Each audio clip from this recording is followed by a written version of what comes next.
الحمدللہ رب العالمین والصلاة والسلام علی سید المرسلین اما بعد۔ ایک بھائی اس روایت کے بارے میں سوال کرتے ہیں جس میں یہ دعویٰ کیا گیا ہے کہ نبی علیہ الصلاۃ والسلام کا فرمان ہے کہ جو آدمی ہر جمعہ کے دن اپنے والدین کی قبر کی زیارت کرے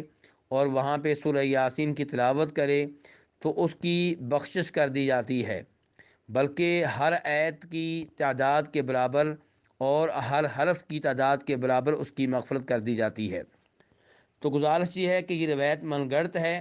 جیسا کہ وعدے کیا ہے موجودہ زمانے کے بہت بڑے محدث شیخ البانی رحمہ اللہ نے اپنی اس کتاب میں، جس میں انہوں نے من گڑت اور ضعیف روایات جمع کی ہیں، اور اس کتاب کا نام رکھا ہے سلسلۃ الاحادیث الضعیفۃ والموضوعہ۔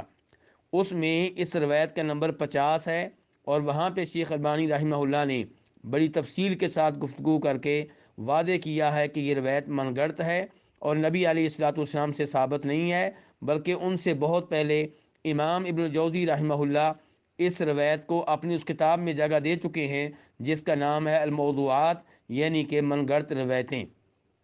خلاصہ کلام یہ ہے کہ قبرستان میں جا کر